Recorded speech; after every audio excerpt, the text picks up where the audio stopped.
তিনটা ইবাদতের স্বাদ খুব দ্রুততার সাথে বান্দা পায়, নগদে পায়। এর ভিতরে একটা হলো সিজদা, আরেকটা হলো এতেকাফ। এতেকাফ কত রমজান থেকে করা উত্তম, এতেকাফ অবস্থায় কি কি করা যায় আর কি কি করা যাবে না একটু জানাবেন। কারণ আমাদের সমাজে এতেকাফ নিয়ে অনেক ভুল শর্ত দেওয়ায় অনেকে ভয় আর এতেকাফ করতে চায় না।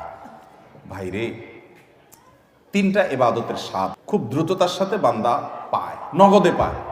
এর ভিতরে একটা হলো সিজদা, নামাজ। একটু আগে বললাম, যদি সুন্দর করে পড়েন আপনি নগদে স্বাদ পাবেন। একটু লম্বা সিজদা দিয়ে একটু চোখের পানি ফেলায় দেখেন, আল্লাহর কাছে খুব স্বাদ পাবেন, তৃপ্তি পাবেন। আরেকটা হলো এতেকাফ। এতেকাফ, সুবহানাল্লাহ, এর স্বাদ যে পাইছে তাকে আর কেউ বেঁধে রাখতে পারবে না। আমার বুঝ জ্ঞান হয়েছে থেকে আমার আব্বা জান রহমতুল্লাহ আলাইকে আমি দেখেছি, আব্বা রমজানে সবসময় এতেকাফ করতেন। সচরাচর কোনো বিশেষ বিপদ না হলে তিনি এতেকাফ ছাড়তেন না। আব্বাজান রহমতুল্লাহ আলাই গত আগস্ট মাসের 18 তারিখে দুনিয়া থেকে চলে গেলেন। কয়েক মাস হলো। গত রমজানে আল্লাহর বান্দা ক্যান্সারে আক্রান্ত, গ্রামের বাড়ি পাঠাইছি আমি। ডাক্তার বলছে অবস্থা ভালো না, লক্ষণ ভালো না, একটু গ্রাম থেকে ঘুরে আসো। আমি গ্রামে পাঠাইছি। উনি গিয়ে মসজিদে এতেকাফ বসে গেছে এবং শেষ দশক পুরাটা মসজিদে এতেকাফ করলেন। মারাত্মক ব্যথা, ক্যান্সারের পেইন। আমি বলছি কিভাবে এতেকাফ বসছে উনি? আম্মা বলে যে উনি এতেকাফ বসছে, উনি বলে যে আমি ভালো আছি, তোমাদের টেনশন করা লাগবে না, এতেকাফ ছাড়া আমি থাকতে পারবো না। শেষ দশক পুরোটা এতেকাফ করলেন। আজকের এই রমজানে আল্লাহর বান্দা কবরের বাসিন্দা।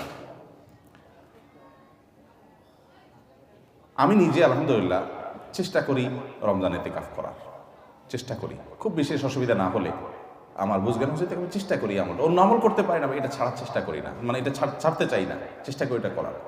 এতেকাফের নগদ স্বাদ পাওয়া যায় ভাই, অভূতপূর্ব এক স্বাদ। যারা করেছেন তারা জানেন। আল্লাহর ঘরে একটু বসে যান, বসে ইবাদতবন্দি করেন। আপনার ফিল হবে কি জানেন? ফিল হবে গাট্টি বসকা নিয়ে আল্লাহর চৌকাঠে এসে পড়ে গেছে, এরকমটা ফিল হবে, অনুভব হবে, অসম্ভব ভালো লাগে কাজ করবে। বিশেষ করে এই মোবাইল টিপি দুনিয়ার হাজারটা কাজে, ইজি কাজে বিজি থাকার এই সময় 10টা দিনের জন্য আপনি নিজেকে বন্দি করে ফেলেন মসজিদে, অন্যরকম একটা স্বাদ পাবেন। আরেকটা ইবাদতের স্বাদ নগদ পাওয়া যায়, অনেক ইবাদতের স্বাদই নগদ পাওয়া যায়। আমি তিনটা আমার অভিজ্ঞতার আলোকে বলছি। সেটা হলো আরাফাতের ময়দানের দোয়া। আল্লাহ যাদেরকে তৌফিক দিয়েছেন তারা জানেন কি তৃপ্তি, কি স্বাদ, কি ভালো লাগা। সেই দুপুর থেকে দোয়া একদম সূর্য অস্ত যাওয়া পর পর্যন্ত লম্বা সময়, কয়েক ঘন্টা পর্যন্ত চাইতে চাইতে আল্লাহর কাছে মন ভরে চাওয়া যায়, খুব ভালো লাগে কাজ করে। আল্লাহ আমাদেরকে সব ইবাদতের স্বাদ পাওয়ার তৌফিক দান করুন। তাহলে ভাইরা আমার, এতেকাফ ইনশাআল্লাহ আমরা করবো তো? আল্লাহ চাহেন তো? খুব লজ্জার কথা যে আমাদের দেশের মসজিদগুলোতে এতেকাফের জন্য টাকা দিয়ে লোক ভাড়া করা লাগে, আছে না নাই? আহারে কপাল পড়া রে। নবী করিম সাল্লাল্লাহু আলাইহি সাল্লাম রমজানের রোজা ফরজ হওয়ার পর থেকে নিয়ে তৃতীয় হিজরিতে, দ্বিতীয় বা তৃতীয় হিজরিতে রমজান রোজা ফরজ হওয়ার পর থেকে নিয়ে তার ওয়াফাতের আগ পর্যন্ত একটি বারের জন্য এতেকাফ ছাড়া থাকেন নাই। যে আমলটা নবী করিম সাল্লাল্লাহু আলাইহি সাল্লামের জীবনে একবারও ছাড়েন নাই, আমরা বেশিরভাগ লোক জীবনে একবারও করি নাই। হাত তোলেন দেখি কারা কারা এতেকাফ করছেন মসজিদ 10 দিন রমজানের শেষ 10 দিন ফুল এতেকাফ করছেন, জীবনে একবার হলেও করছেন। যারা হাত তোলেন দেখেন কয়টা হাত উঠছে, গোনা যাবে না। এর মানে হলো ম্যাক্সিমাম মানুষ আমরা জীবনে একবারও করি নাই। যে আমল আমার নবী সাল্লাল্লাহু আলাইহি সাল্লাম জীবনে কখনো ছাড়েন নাই, সেটা আমি কখনো জীবনে একবারও করি নাই। আরে ভাই, চরম শত্রুর সাথেও তো এরকম বিপরীত থাকে না, সেখানে আপনার নবীর সাথে আপনার এরকম বৈপরীত্য। এতেকাফ করবেন তো ইনশাআল্লাহ? আপনি কিসের বিজি? আপনি আমার নবীর চাইতে আপনি বেশি বিজি, যিনি কাফাতুন নাসের কাছে রাসূল হয়ে এসেছেন, যিনি রাহমাতুল লিল আলামিন ছিলেন, গোটা পৃথিবীর মানুষের জিম্মাদারি যার মাথায় ছিল, মদিনা রাষ্ট্রের প্রধান যিনি ছিলেন। শেষ 10 দিন আসছে, সব কাজ বন্ধ, মসজিদে এসে পড়ে যেতেন। উনি যদি পারেন, আপনি কি ব্যস্ত? এতেকাফ করবো তো ইনশাআল্লাহ? রমজানের শেষ দশকে এতেকাফ করবেন। সামনের বছর নিয়ত করছেন যারা, হাত তোলেন দেখি। সিরিয়াস যারা নিয়ত করছেন, আল্লাহ আমাদের তৌফিক দান করুন, আর বাকিদেরকে আল্লাহ তাআলা নিয়ত করার তৌফিক দান করুন। এতেকাফ করবো তো ইনশাআল্লাহ? এতেকাফ করার অবস্থা কি কি নিষেধ?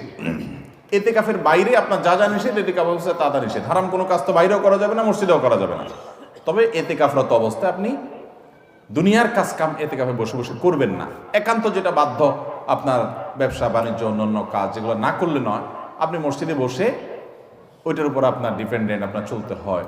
আপনি জরুরি 2-4টা কাজ করা লাগলো, সেগুলো করলেন। ওখানে বসে বসে আপনি রীতিমতো এটা দোকান বানায় ফেলবেন না আর কি।